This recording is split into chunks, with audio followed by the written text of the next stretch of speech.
Nous savons tous, parce que nous le vivons dans la douleur, que le terrorisme est une forme de criminalité inédite. Elle est inédite à cause de son mode opératoire éclaté, par lequel il s'attaque indistinctement à des victimes civiles, mais également à des représentants des gouvernements. C'est une forme de criminalité inédite également parce qu'elle est imprévisible, mais aussi parce qu'elle s'associe les formes ou les techniques les plus développées des communications modernes. Et c'est ce qui la rend particulièrement vulnérable. Mais nous savons aussi par ailleurs que le terrorisme ne menace pas de la même manière des États qui sont fondés sur un mode de gouvernement démocratique que des États dictatoriaux ou des États qui ont une forme d'accès au pouvoir et une forme d'exercice du pouvoir qui n'associe pas les citoyens. Et ces États sont évidemment les plus exposés. Pourquoi? Parce qu'il n'y a pas ce sentiment de solidarité d'abord entre les citoyens eux-mêmes, mais également il n'y a pas un sentiment d'appartenance à cet État, et il n'y a encore moins pas de sentiment de solidarité entre les gouvernants et les gouvernés.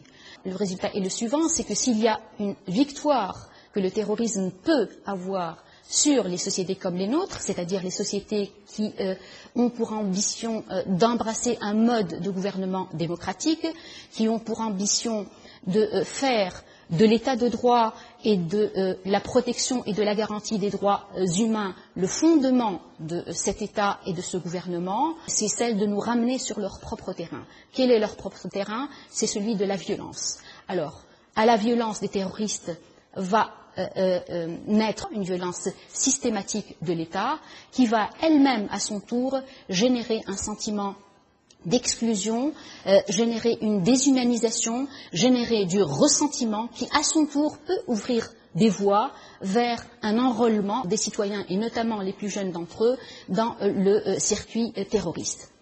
Du coup, quelle attitude peut-on avoir face à cette nouvelle menace?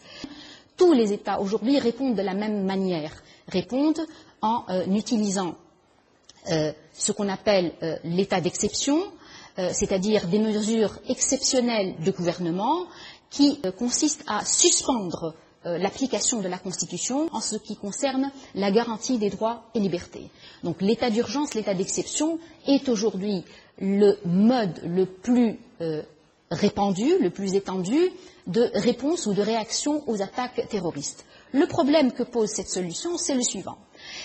L'état d'exception ou l'état d'urgence, comme le montre sa dénomination, est par définition une réponse qui ne peut être que temporaire. Elle ne peut pas s'inscrire dans la durée, parce qu'on ne peut pas suspendre dans un État démocratique de manière pérenne l'ordre constitutionnel. On ne peut le suspendre que de manière temporaire pour gérer une crise qui est elle-même temporaire. Or, le terrorisme ne semble pas être malheureusement aujourd'hui un mouvement temporaire. C'est un mouvement qui s'inscrit dans la durée, c'est un mode de confiscation du pouvoir qui s'inscrit dans la durée et, plus vicieux encore, c'est un mode de confiscation du pouvoir qui ne semble pas du tout être gêné par un système d'où les droits et libertés sont totalement absents.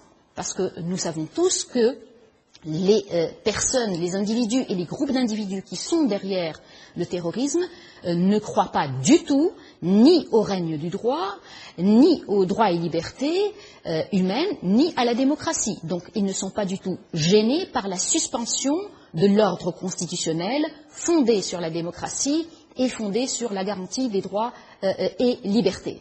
Donc c'est un petit peu comme si on facilitait la tâche aux terroristes en habituant le citoyen à un mode de gouvernement d'où les droits et libertés sont totalement absents, parce que dans le mental des terroristes, le jour où ils vont s'installer dans ces sociétés, le jour où ils vont accéder au pouvoir ou obtenir le pouvoir, ils vont trouver un tissu social qui est totalement habitué à une absence totale des droits et libertés, et donc ils vont pouvoir instaurer leur mode de gouvernement comme ils l'ont toujours souhaité.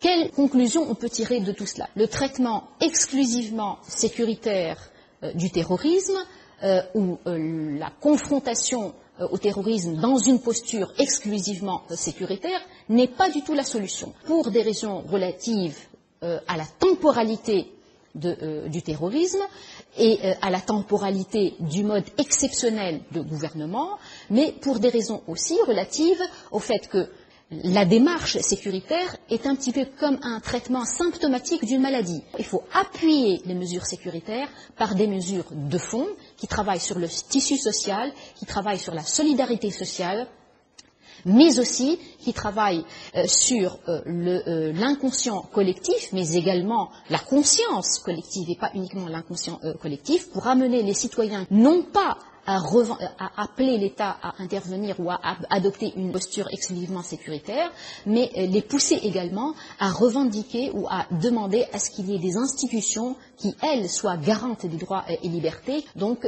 demander à l'État à ce qu'il résiste à la tentation violente face à la violence terroriste. Et il faut également que même les représentants de l'État soient conscients des limites qu'il ne faut sous aucun prétexte dépasser dans le traitement du terrorisme, notamment dans la lutte sécuritaire. Et lorsque je parle de la limite qu'il est inconcevable, qu'il est inacceptable de dépasser, je parle de la torture comme étant un moyen de lutte contre le terrorisme.